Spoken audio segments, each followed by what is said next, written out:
하나님이 해와 달을 지으셨다고 했죠. 해와 달을 지으셔서 어떻게 했습니까? 밤과 낮을 구별하셨다. 어떻게 구별하셨죠? 낮에는 사람들이 나와서 활동하게 하시고 밤에는 짐승들이 나와서 활동하게 했다. 사람은 해가 지면 들어가서 쉬고 짐승들은 해가 지면 나와서 활동을 시작하다가 아침이 되면 굴로 들어가 눕는다 라고 이야기하고 있어요. 자, 왜 하나님께서 이렇게 하셨다고 했습니까? 하나님께서 악한 짐승들의 공격으로부터 우리 인간들을 지키고 보호하시기 위해서 하나님께서 밤과 낮을 구별하셨다.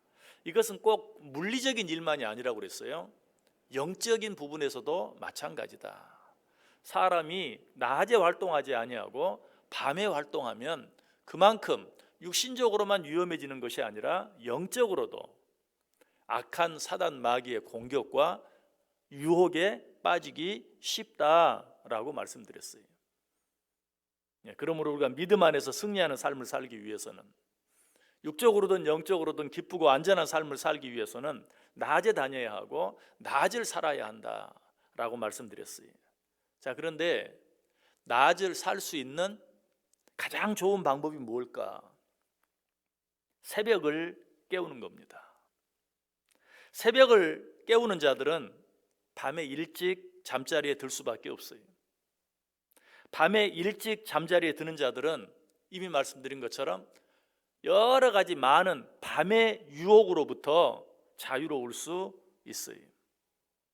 새벽은 사실 좀 어둡기는 하지만 그러나 어때요? 여러분 새벽에 새벽 예배 드리러 교회에 오면서 혹은 새벽 예배 마치고 집으로 돌아가면서 죄 지을 거리가 있나 생각해 보세요. 밤새 죄를 지었던 자리들도요 다 끝이 나고 문을 닫고 어두워져 있는 걸 보아요. 새벽에는 죄를 찾으려고 해도 죄를 찾기조차 쉽지 않아요. 정연식 씨가 지은 자기중심의 인생 경영이라는 책에 보면 성공한 사람, 행복한 사람, 자유로운 사람들의 한 가지 공통점이 있다고 해요. 그것은 그들 모두가 새벽 5시를 전후해서 새벽 운동을 하든지 새벽 공부를 하든지 새벽 출근을 하든지 특별히 새벽 기도를 하는 사람이었다라고 적고 있어요. 당연한 것이 그럴 수밖에 없어요. 왜? 시편 46편 5절에 새벽에 하나님이 도우시리로다 라고 말씀하고 있기 때문에 물론 하나님은 우리와 함께하지 않는 시간은 없어요. 하나님은 자지도 아니하시고 졸지도 아니하시고 우리와 함께하세요. 우리를 지키시고 보호하세요. 그런데 특별히 새벽에 하나님이 도우시리로다 라고 말씀하신 데는 특별한 의미가 있는 것이에요. 다윗은 이 사실을 너무나 잘 알았어요. 그래서 그는 항상 새벽을 깨우며 살았습니다. 시편 57편 8절에 내 영광아 깰지어다 비파야 수구마 깰지어다 내가 새벽을 깨우리로다 라고 말하고 있어요. 시편 119편 147절 148절에도 내가 날이 밝기 전에 부르짖으며 주의 말씀을 바라싸우며 주의 말씀을 조용히 읊조리려고 내가 새벽녘에 눈을 떴나이다. 여러분 사탄과 죄의 유혹으로부터 자유로운 삶을 살기 원한다면 무엇보다도 모든 일에 절제하고 매사에 부지런해야 돼요. 그러기 위해서 새벽을 깨우는 삶을 살아야 돼요. 고린도전서 9장 25절에 이기기를 다투는 자마다 모든 일에 절제하나니 그들은 썩을 승리자의 관을 얻고자 하되 우리는 썩지 아니할 것을 얻고자 하노라. 모든 일에 절제하기 위해서 그런 자만이 승리할 수 있는데 그러기 위해서 역시 새벽을 깨우는 삶을 살아야 한다. 베드로전서 5장 8절은 뭐라고 말해요? 근신하라 깨어라 너희 대적 마귀가 우는 사자같이 두루 다니며 삼킬 자를 찾는다. 이 말을 바꾸면 무슨 말이에요? 삼킬 자를 찾기 위해서 두루 찾아다니고 있는 사탄 마귀를 이길 수 있는 방법이 어떤 거다? 깨어있는 삶, 특별히 새벽을 깨우는 삶, 그런 삶을 살 때만 악한 사단 마귀 공격을, 유혹을 이길 수 있고 물리칠 수 있다. 평신도 선교사로 중국 선교의 장을 이은 허드슨 테일러가 자기 누이에게 보낸 편지가 있어요. 그 내용에 보면 이런 내용이 나와요. 나는 매일 아침 5시에 일어나기를 시작하고 그러기 위해서는 일찍 잠자리에 들어야 했습니다. 중국에 갈 마음이 있다면 열심히 공부해야 한다고 생각했기 때문에 나는 완전히 가기로 작정했고 할 수 있는 한 모든 준비를 하기로 했습니다. 라틴어 실력을 가다듬고 헬라어를 익히며 히브리어 기초를 습득하고 가능한 많은 지식을 습득하기로 마음 먹었습니다. 누이의 기도가 꼭 필요합니다. 선교사로 가기 위해서 여러 가지를 준비하며 그 일을 잘 준비하기 위하여 새벽 5시에 일어나기로 작정했다라고 편지를 쓰면서 기도를 부탁하고 있는 모습을 보아요. 코스타라는 부흥 집회가 있죠. 해외에서 공부하고 있는 한국 학생들을 위한 부흥 집회. 이 코스타에서 어느 강사가 여러분들이 세계 선교를 하기 원하고 하나님께 쓰임 받기를 원한다면 새벽에 일어나 말씀으로 무장해야 합니다. 새벽에 일어나 말씀으로 무장하지 아니하고 기도하지 아니한다면 그것은 하나님 앞에서 거짓말하고 농담하는 것입니다. 새벽을 깨우지 아니하고 하나님께 쓰임 받기를 원한다. 새벽을 깨우지 아니하고 선교하기를 원한다라고 말하면 하나님 앞에서 거짓말하고 농담하는 것이다라고 말하고 있어요. 세상을 정복한 사람들을 보면 하나같이 게으름과 나태함을 정복한 사람들이었어요. 그리고 게으름을 정복한 사람들은 하나같이 새벽을 정복한 사람들이었어요. 늦잠을 자고도 성공한 사람이 있다면 저한테 꼭 얘기해 주세요. 다음에 설교할 때 꼭 참고하게. 왜? 그런 사람은, 늦잠을 자고도 성공한 사람은 그야말로 기적의 사람이에요. 기적을 일으킨 것과 동일해요. 새벽을 깨우지 아니하고 잘 잠 다 자고 성공한다는 것 있을 수 없는 불가능한 일이다. 이 땅에서 하나님의 뜻을 이루며 하나님의 나라를 확장하는 일에 참여하며 살기를 원하십니까?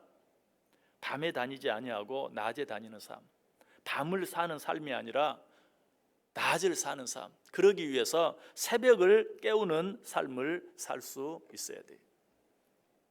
시편 110편 3절에 보면 주의 권능의 날에 주의 백성이 거룩한 옷을 입고 즐거이 헌신하니 새벽 이슬 같은 주의 청년들이 주께 나오는도다. 이 말씀 가지고 청년들에게 많은 고민을 합니다. 새벽 이슬 같은 청년들이 돼야 합니다. 그런데 여기서 말하는 청년들은 물론 물리적으로 젊은 청년들, 여러분 우리가 항상 성경에 나오는 비유적인 표현들을 볼 때 그 비유적인 표현들은 그 자체 속에 의미가 있어요. 그래서 특별히 청년들은 정말 새벽 이슬 같은 청년들이 돼야 돼요. 그런데 청년 아닌 사람은 이 말씀과 상관이 없는가? 그렇지 않아요. 여기서 말하는 청년들은 하나님 앞에 기쁨으로 최선을 다해 헌신하기를 원하는 모든 사람들을 가리켜 하는 말이에요. 그들을 가리켜서 새벽 이슬 같은 주의 청년들이다라고 말하고 있어요. 다시 말해서 새벽을 깨우는 자들은 청년들이, 그러나 새벽을 깨우지 아니하고 늦잠을 자는 자들은 물리적으로는 젊다 할지라도 청년이 아니에요 이미. 그러나 반대로 새벽을 깨우는 자들은 물리적으로는 젊지 않다 할지라도 그런 자들은 젊은 청년과 같다. 저녁 이슬은 없어요. 낮 이슬도 없어요. 오직 새벽 이슬만 있을 뿐이에요.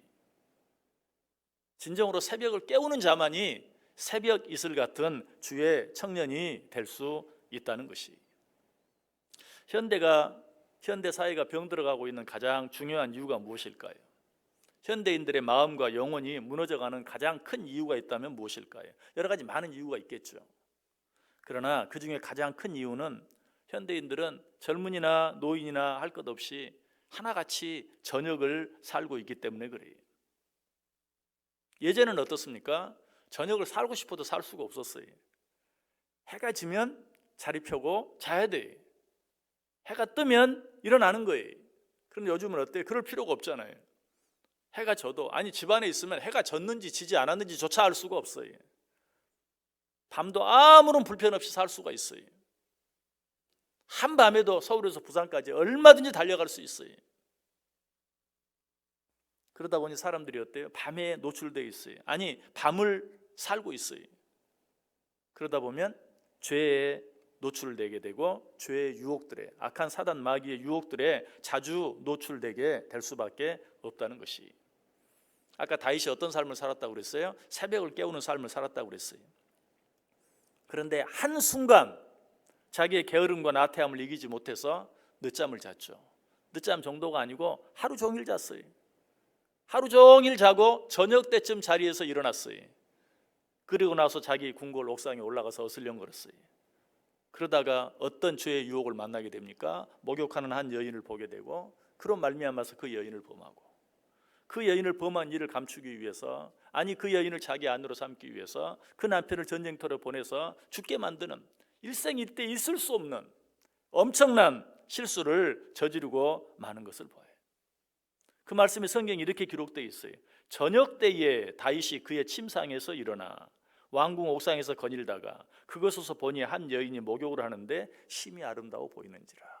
아침을 살지 못하고 낮을 살지 못하고, 아니 새벽을 깨우지 못하고 저녁의 삶을 살게 되었을 때, 어쩌면 단 하루 그랬을지도 몰라요. 그때 그는 엄청난 죄의 자리에, 엄청난 실수의 자리에 빠지고 말았다. 여러분, 일상에 저녁에 쓸데없이 이리저리 배회하고 다니면서 죄를 짓지 않을 수 있는 사람 아무도 없어요. 그러다 보면 자기도 알지 못하게 죄를 짓게 돼요. 그러다 보면 자기도 알지 못하는 사이에 육체와 마음과 영혼이 함께 병들어가게 되어 있어요. 새벽을 깨우기 위해 하루의 생활을 절제하고 저녁 문화를 극복할 수 있을 때에 비로소 우리는 현대인들이 겪는 그런 많은 육체적인, 정신적인 질병들을 물리칠 수 있다, 이길 수 있다, 또 그런 가운데서 치유되어질 수 있다. 새벽을 깨우는 삶을 사신 가장 모범적인 분이 누구십니까? 예수님이시죠. 마가복음 1장 35절, 새벽 아직도 밝기 전에 예수께서 일어나 나가 한적한 곳으로 가사 거기서 기도하셨다.